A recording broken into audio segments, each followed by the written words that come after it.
Shalom anak-anak, selamat pagi. Pada saat hari ini, Kamis 24 September 2020, kita akan melanjutkan pembelajaran daring kita kembali. Di video PowerPoint yang kemarin, Mem sudah meminta anak-anak membaca untuk tema 3, subtema 3, pembelajaran 4 dan 5.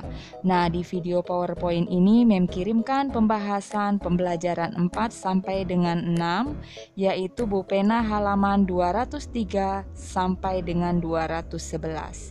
Silakan anak-anak menyiapkan buku Bupenanya sambil menyimak video ini. Pelajaran 4 untuk muatan PPKN KD 3.2 dan 4.2 dengan judul perikop dampak tidak menjaga lingkungan. Nah, anak-anak bisa lihat gambarnya di PowerPoint ya. Jika kita tidak menjaga lingkungan, akan muncul dampak yang dapat merugikan diri sendiri dan masyarakat. Dampak tersebut antara lain kebanjiran atau lingkungan menjadi gersang. Membuang sampah sembarangan mengakibatkan selokan atau sungai tersumbat. Dampaknya ketika hujan datang akan terjadi banjir. Nah, di sini anak-anak bisa lihat gambarnya ya. Dampak banjir bagi lingkungan adalah lingkungan menjadi kotor, banyak lumpur, dan sampah berserakan saat banjir surut. Selain itu, banjir juga dapat menimbulkan berbagai penyakit seperti diare dan kekurangan ketersediaan air bersih. Untuk menanggulangi banjir, janganlah membuang sampah sembarangan, terutama di selokan dan di sungai. Buanglah sampah pada tempatnya seperti gambar ini. Hutan yang gundul karena penebangan hutan secara liar akan menyebabkan banjir dan tanah longsor. Kemudian tanah longsor biasanya terjadi di daerah tebing yang sudah tidak ada pepohonannya. Nah, anak-anak, untuk mencegah banjir, hilangnya tempat hidup hewan, dan tanah longsor, kita tidak boleh menebang pohon secara berlebihan. Di pembelajaran 4, muatan bahasa Indonesia KD 3.3 dan 4.3, judul perikopnya adalah kesimpulan hasil wawancara. Kesimpulan hasil wawancara merupakan keseluruhan isi wawancara yang telah kamu lakukan. Kesimpulan ditulis dalam bentuk paragraf secara singkat dan jelas. Ini adalah langkah-langkah menulis kesimpulan hasil wawancara. Yang pertama, tulis jawaban secara jelas dan rinci sesuai pertanyaan. Yang kedua, baca dan pahami kembali jawaban narasumber. 3. Lakukan pengelompokan jawaban yang mengandung inti topik wawancara. 4. Tentukan ide pokok yang mengandung topik wawancara. 5. Tentukan kalimat utama yang menjadi inti pembahasan wawancara. 6. Tentukan kalimat penjelas yang mendukung inti topik berdasarkan jawaban narasumber. 7. Gunakan kalimat efektif agar kesimpulan tidak terlalu panjang dan bertele-tele. 8. Gunakan bahasa baku sesuai kaidah agar mudah dipahami. Sebaiknya dipastikan kebenarannya dengan cara meminta tanggapan atau saran dari orang lain. Hal yang dilakukan sebelum memberikan tanggapan meliputi 1. Membaca hasil wawancara secara utuh. 2. Perhatikan hal-hal penting yang ada dalam wawancara, yaitu A. Ketentuan pertanyaan yang baik, B.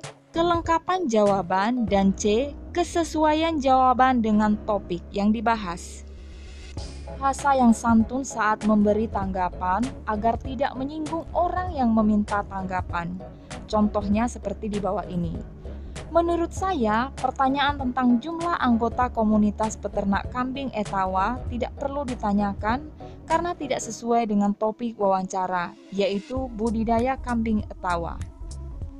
Pelajaran 5 muatan SBDP KD 3.4 dan 4.4 dengan judul perikop apresiasi terhadap karya montase.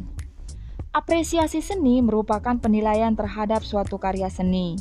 Penilaian yang dilakukan dapat berupa pendapat, kritik, dan saran. Apresiasi juga dapat berupa penghargaan atau pameran seni. Contoh apresiasi terhadap hasil karya seni. Nah, di sini ada karyanya ya, karya montase. Kemudian ada apresiasinya di bawah. Menurut saya, karya montase ini sudah baik. Namun, saran saya lebih baik gambar matahari diganti dengan gambar yang asli dan ditambah 1 atau 2 hewan lagi. Pembelajaran 5 untuk muatan IPS KD 3.1 dan 4.1 dengan judul Perikop Pelestarian Sumber Daya Alam. Tuhan menciptakan sumber daya alam agar dapat dimanfaatkan oleh manusia. Manusia harus menjaga keseimbangan dan kelestarian sumber daya alam tersebut. Ada banyak cara yang dapat dilakukan untuk menjaga keseimbangan dan kelestarian sumber daya alam. Contoh-contoh tindakan menjaga keseimbangan dan kelestarian sumber daya alam. Lihat gambar yang pertama anak-anak, itu gambar membuang sampah di tempat sampah. Gambar yang kedua, menyiram dan merawat tanaman. Gambar yang ketiga, menanam tumbuhan. Gambar yang keempat, merawat hewan-hewan peliharaan dengan baik. Dan gambar yang kelima, memanfaatkan sumber daya alam sesuai dengan kebutuhan.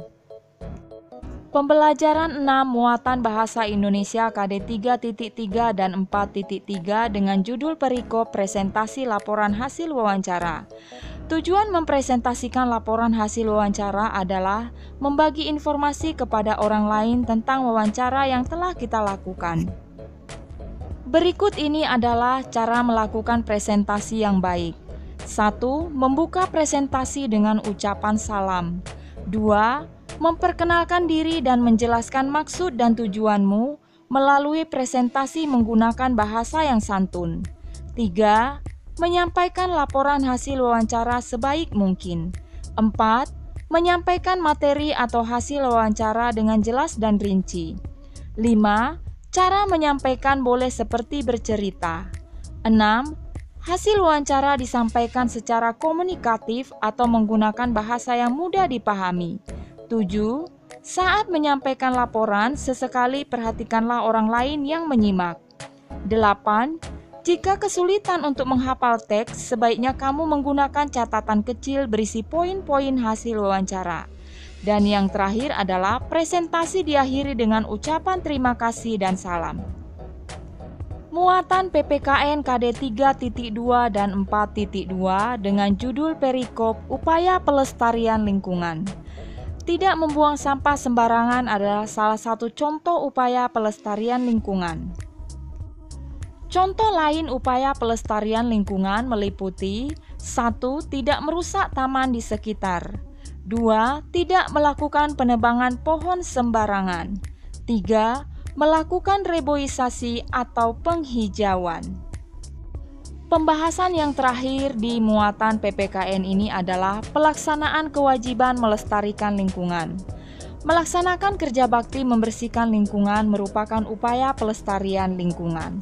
Nah, anak-anak, sekian saja penjelasan PowerPoint kita hari ini.